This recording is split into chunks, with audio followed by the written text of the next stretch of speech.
evening. How are we doing today? Hey, I was just sitting here thinking about some of the things that have been going on in the news politically. Talking about your new potential for making history first black vice president, female, Kamala Harris. I don't know if anybody ever sit back and watch a documentary or I want to say an interview that was done with Judge Joe Brown, Valerie Davis, Valerie Denise Jones, I think there's her name. She did an interview with Judge Joe Brown about Kamala Harris back in 2015. Joe Brown is very, very well knowledge about this lady. He revealed a lot of things about her back in 2015 that a lot of people probably haven't even paid attention to. I'm going to play a small clipping about Joe Brown's interview about Kamala Harris, and you let me know what you think about it, because I'm on the same page Judge Joe Brown is on, even though I don't follow politics or not a politician and don't agree with any of the things they say. But if you listen to some of the things and the facts that Judge Joe Brown is talking about, it may give some of you guys or girls a different perspective about Kamala Harris and what she have done or what she haven't done. For what Judge Joe Brown said, that she's working against the African American community, the black community, and she has done a lot of damage to the community more than she have helped the community. So listen to some of the clipping that I'm going to play for you, and let me know what you think at the end of what you hear from what Judge. How are you? Okay. All right. We're talking about Kamala Harris from the state of California. I grew up in California, went from kindergarten through law school there. I transplanted to Tennessee, and then about 20 years ago, I moved back when I got this show I did for 15 years. Now I'm back in Tennessee. I saw Kamala Harris through her career. Kamala Harris is an interesting kind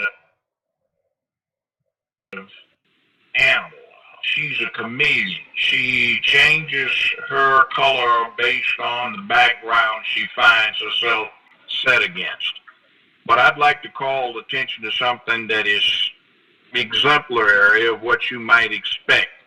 There is a bank known as One West Bank, and they were located in California, and they have been accused of defrauding thousands of people out of a lot of money with mortgage scams.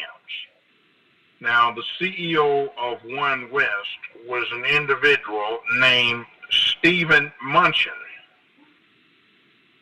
There were more than 5,000 listed violations against him that should have been prosecuted by the California State Attorney General's office. Ms. Kamala Harris occupied that position during the time and pendency of these violations. Did she prosecute? Well, it developed that Steve Munchin donated more than $10,000 to her, or raised that much, when she was campaigning for state attorney general and also for the U.S. Senate campaigns. Now, this is more than $10,000 he raised for Kamala Harris, who was in a position of responsibility and should have prosecuted him for more than 5,000 violations, which were on the books in 2013. So did she prosecute him? Not only did she not prosecute him, she blocked local district attorneys' offices from prosecuting him. And she blocked more than 5,000 potential prosecutions. This is a person that raised more than $10,000 for her Senate and state attorney general campaigns. All right? A major investor of One West was George Soros. George Soros funneled more than $16 million to Harris-allied organizations. That was through one of Harris's former aides, Lenore Anderson. Now, George Soros maxed out his allowable Senate contributions to Kamala Harris. And he's now sponsoring and backing her for a run for president of the United States.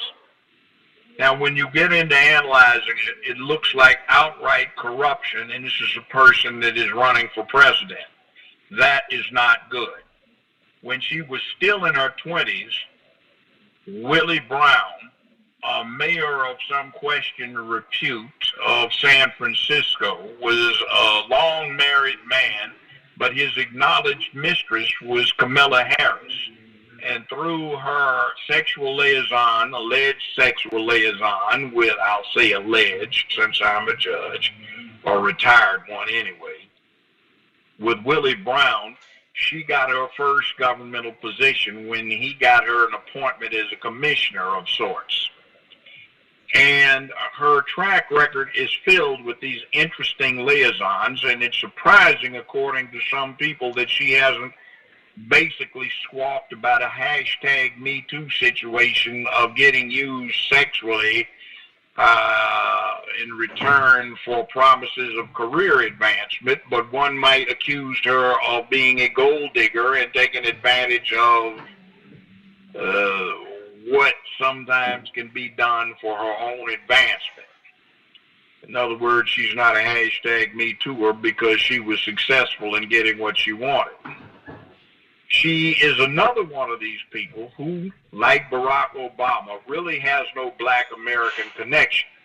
Barack Obama's mother was an American citizen, so wherever he was born, and there is a dispute about that, he was an American citizen, but his father was Kenyan, so it develops that Barack Obama had no black American ancestors.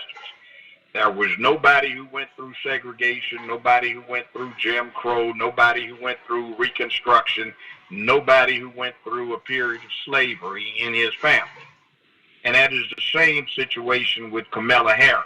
She is not really one of us. Father was half Jamaican and half white Canadian. Her mother was from India, a Hindu, I believe. That's why they say half East Asian and half black. Well, not quite half black. So she was born in San Francisco at a time period when Frisco was really deep into its protest thing, free love, anti-war, and all sorts of other things. But she grew up in Canada and did not return to the United States, specifically to the Bay Area, until she was in college. And she did not grow up in the United States, and she has no black American ancestors who went through segregation, Jim Crow, Reconstruction, and slavery. Now, I'm not down in Caribbeans, but her father was half white, half Jamaican, and her mother was from India. That's not one hell of a big connection with us. We call that a person of color. And it looks like some people are so hot on getting a woman for president that they will do anything they can to push somebody. They did not succeed with Hillary Clinton because a lot of black people just frankly weren't going to vote for Hillary Clinton. But they're trying to push her, and they have started very, very early trying to make her look like she is the anointed and the chosen one. Her record is not good.